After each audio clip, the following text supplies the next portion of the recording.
What's going on, guys? I'm Aaron from PhoneDog.com, and tablets everywhere. They just keep coming. You have the Galaxy Tab 8.9, 10.1 coming. You have the Evo View 4G, the HTC Flyer, all these different devices coming out. The G Slate just launched, and now you have the BlackBerry PlayBook. It was announced at DEF CON in 2010 in San Francisco, and it's a pretty well-equipped device. It comes in 16, 32, 64 gigabyte flavors between $499 and $699 respectively, and it's a pretty well-spec'd unit with a 1 gigahertz dual-core processor, 5 megapixel camera, front-facing 3 megapixel camera, which is one of the highest spec cameras, front-facing at least, on the market. So it has a 7-inch display. It may be that sweet spot for a lot of people, but is this the tablet for you? Part 2 of the video, this is where I take your questions, or at least we're trying this right now. This is where I take your questions via Twitter just to see what you specifically would like to see on the BlackBerry PlayBook. So I have my computer over here. I'm going to run through some of those. The first one says, when I said, what would you like to see? One said, the fact that the user interface is a total copy of WebOS. Well, I don't know that it's necessarily a total copy. I mean, there are certainly elements. You look at the actual tabs that are up here that you can run across the different cards. That's very much a WebOS thing. This down here, on the other hand, that's a very BlackBerry 6. I mean, you look at that, that's exactly what BlackBerry 6 looks like, with the ability to scroll in between, let's go back up here, in between the different folders, as you can see up here. Very BlackBerry 6. So it's a combination of the two. If it bothers you, I would say, you know, don't purchase this. Stick out for the HP touchpad, which is full WebOS. That might be the better device for you. Power button / swipe, LO. Oh, that's because in the unboxing I was having trouble swiping because apparently I don't know how tablets work and I don't know how phones work. But that was Funzier1 making fun of me. That's okay. That's okay though. I'll take it. I'll take it because that was a rough day. Maybe the apps that are available with it. You have BlackBerry App World. You know, very few apps out of the box in terms of browser, Word to go, Excel to go, things like that.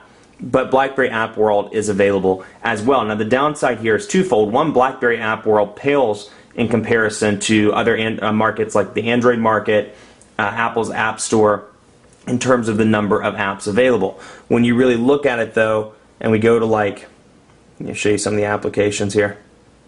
When you really go down to the categories and things like that though on the tablet and look, it's even worse because these are, there are obviously very few tablet optimized applications. BlackBerry PlayBook just came out, and that's not to say that more won't come at some point. It's just, you look at, the Android market even for tablets, and it way outweighs this. So if apps are your thing, this is probably not going to be the best device for you. Let's look travel guides, just for example. Definitely a few in there, so it's not too bad. A lot of Metro applications. Not too bad out of the box, but still, you look at something like this, like I said, versus the Android market or Apple's App Store, and if apps are your thing, if you need apps on a daily basis, this is not going to be the tablet for you. I would say look at the G Slate or look at the Motorola Zoom or the iPad. Let's see here. Scroll down, touch on battery life from 100% to empty. So the battery life's actually been pretty decent. It's not, that's a tough one. I'd say the G Slate might have been a little bit better. And the only reason I'm comparing the two is because they both came in around the same time. I'll actually have a dogfight between the G Slate and the BlackBerry PlayBook next week. But, 6,400 milliamp battery on the G Slate made it a little bit better in my opinion. This one's been decent, and especially when it's turned off, it's fine. But, I was able to make it with pretty heavy use. I was able to make it about a day and 3/4. Don't hold me exactly to that, but it was about a day and 3/4 if I remember right. Just under 2 days with, before it died, with pretty heavy use, in my opinion. So obviously that's going to vary depending on your mileage, what you do, how much you use it throughout the day, what you use it for, but that's a general guesstimate for you. Another one said specs, price, general things. Okay, so it comes in 3 models, 16, 32, 64 gigabytes, and those are $499, $599, and $699 respectively. So price point starts at $500, so same as the Apple iPad 2, and this may present an issue for potential buyers because some people, and I've actually heard this before, some people have told me if it was $399 or $299 I would have considered buying it, but at $499 that's no different than an iPad, and given the app ecosystem and the iTunes ecosystem that the iPad has, I think I'll stick with the iPad instead. So that's just what I've heard, so maybe putting it at that price point was an issue or was a problem on RIM's part. BlackBerry PlayBook review, what is bridge mode? Okay, so I touched on this in part 1, but bridge mode is what allows you to connect your BlackBerry device to this via Bluetooth, and you can have access to your contacts, your email, your calendars, and BlackBerry Messenger as well. So out of the box, there's no native, and I was pretty frustrated about this in part 1. I mean, I still am, obviously, but there's no native calendar application, email application, contacts application, or anything like that on this device out of the box. You have to have BlackBerry Bridge enabled to really take advantage of that. So if you have a device, you're coming from, let's say, an iPhone, an Android device, and you just wanted to buy one of these because you like the tablet, you think it's a cool tablet, well, you're not going to get the full functionality unless you have a BlackBerry. So as somebody said I saw on our Facebook page, they said something to the effect of, why would I buy a high-end BlackBerry tablet when I'm forced to have some sort of mid-range, outdated, old phone that I have to have in order to take full advantage of the tablet? And I hate to say, he makes a really good point. I mean, the tablet has a lot of pros, a lot of benefits, but that's a pretty major con. So that's what Bridge Mode is. Bridge Mode allows you to connect via Bluetooth, and if you do have a BlackBerry, you can access your email, your contacts, your calendar, and BlackBerry Messenger. Now the downside is, at least right now, AT&T is not supporting Bridge Mode, so if you have a Torch, 9700, Bold 9000, any of those that you're using on AT&T, you're out of luck at the moment. There are ways to work around it from what I've been told and what I've seen on the internet, and you're welcome to search for those, but officially, as of right now, I don't believe it is working. BlackBerry Playbook review, okay. Does it work well as an oven mitt? Does it have a slot for toast? Does it smell like delicious cookies? It does smell like delicious cookies. It does not have a slot for toast because I'm not even a toast fan, but it does make bacon, so that makes everything right in the world. How is the browser performance? Also the booting time. So we covered the browser performance in part 1, but the booting time a little bit slow. I mean, it's traditional. It is. He's right. He wrote after that. He said, "Which BB really sucks at." Thanks. Loading time is traditionally slow on BlackBerry devices. It is also very slow on this device. It's faster than some of the smartphones, but I'd still peg it at like 30 seconds maybe. I didn't time it, but 30 seconds to get it to load from beginning to end. It definitely is significantly slower than Android or iOS, like the iPad. Let's scroll down here. Does it have its own BBM? No, it does not. You have to use BlackBerry Bridge to connect via BBM.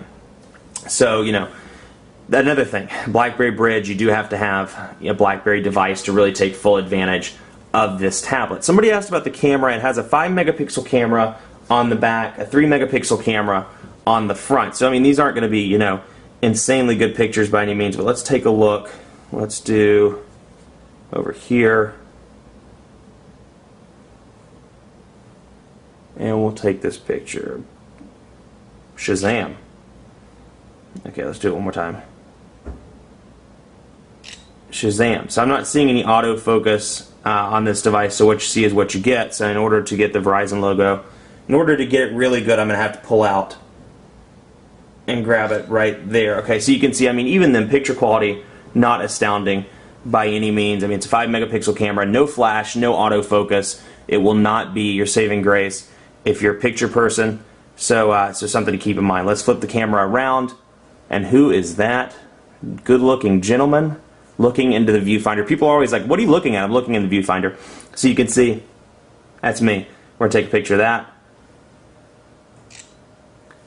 And there we go. So you can see that's what the front-facing camera looks like. 3-megapixel front-facing camera, which is actually one of the highest spec front-facing cameras on the market. But just to give you a comparison, somebody asked about comparisons between the display sizes. Here's what it looks like in comparison to the Motorola Zoom, how small the display is in comparison to the Motorola Zoom. So, I mean, don't get me wrong, it's a small tablet. I mean, it may be the sweet spot for you, it may not be the sweet spot, but 7 inches in comparison to 10.1. So you can see the real difference there. Easy to hold in the hand. I like the way, you know, there aren't the curves like the Motorola Zoom on the sides, but you can see, and we'll have a dogfight with that, I'm sure, at some point.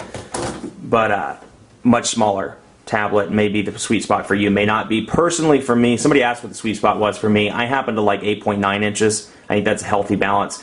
At max, 9.7, which is what the iPad 2 is. So somewhere between 8.9 and 9.7. I think 10.1 is a little big. I think this is nice to carry around when you're at the airport, things like that, but I think it's a little bit small when you're using it on a regular basis or trying to browse the web. Now, I do want to show you one thing, and that's picture quality. Picture quality, I mean, it's just drop-dead gorgeous on this device. And I'll show you a video that they shot. Let's go into pictures. No, sorry, not pictures. Let me remember where, oh, videos. It's a video that was shot in 1080p on this display, and it's just absolutely beautiful playback on this display. Let's find it. Downloaded videos. See if I can find it. don't know why it's not coming up. Let's see here. Come on. We do want to see that. I don't know why it's not coming up, but I mean, just a gorgeous, gorgeous video. We'll take a look at the music store as well while we're doing that. This is a nice feature as well. I'll show you the music store. This is something they're finally jumping on in terms of, you know, kind of advancing themselves. Okay, so let's see. Yep. So okay, total dance hits. We could do that. That sounds like fun. Anyway, what I was saying before I got sidetracked. Sorry. It's nice to see them really enhancing into this, because where iTunes and iOS have been so far ahead of everybody else, ecosystem. When I pull an iPad or an iPod or an phone out of the box, I can download music within 5 minutes. No other carrier, or manufacturer rather, no other OS has that level of an ecosystem. It's nice to see that they're finally adopting that, at least in some way, shape, or form. So, we can get our dance on.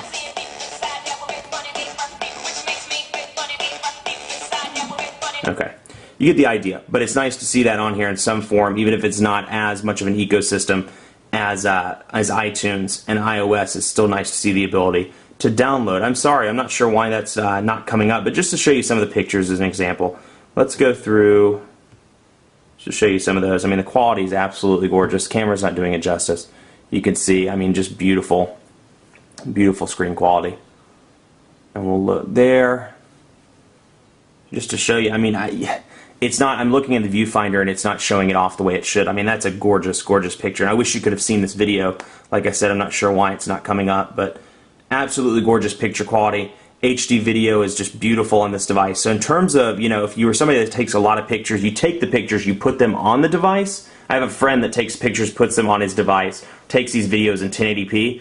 This is the thing to have, because the small display looks fantastic, beautiful colors, and does it all very, very well. I don't know why that video is not popping up. I don't know what happened to it. So sorry about that, but it was a nice little sample video that RIM had, and actually there was a software update that just came out for this, so maybe that took the video away. But at any rate, you know, beautiful picture quality, as you can see, absolutely wonderful picture quality. And if that's something you're interested in, ironically, even though the cameras aren't that great, you can still use it, put your pictures, put your videos on it, use it as a picture frame, use it as something that you show your colleagues if you're a journalist, something like that. So all in all, you know, is it the best tablet out there? No, it's not the best tablet out there for most people. It lacks some basic things that really, really, really, I'm surprised that they didn't put on it. Calendar, contacts, I mean, they should have had that out of the box. That's pretty unacceptable. And it's frustrating that they didn't, given the fact, I understand the need to push people over to the BlackBerry platform, but still that's not the way to do it, in my opinion. If anything, that alienates people from buying the BlackBerry PlayBook. Where it does excel, battery life's decent, the design is very nice, and I mean the screen is absolutely beautiful for pictures and for videos. Much more coverage to come on PhoneDog.com. We'll have reviews, dogfights, and more on the BlackBerry PlayBook. Be sure to like us on Facebook, Facebook.com/PhoneDog. We're giving away a ton of prizes there, and be sure to follow me on Twitter as well, PhoneDog_Aaron. Thanks so much for watching. We'll see you next time.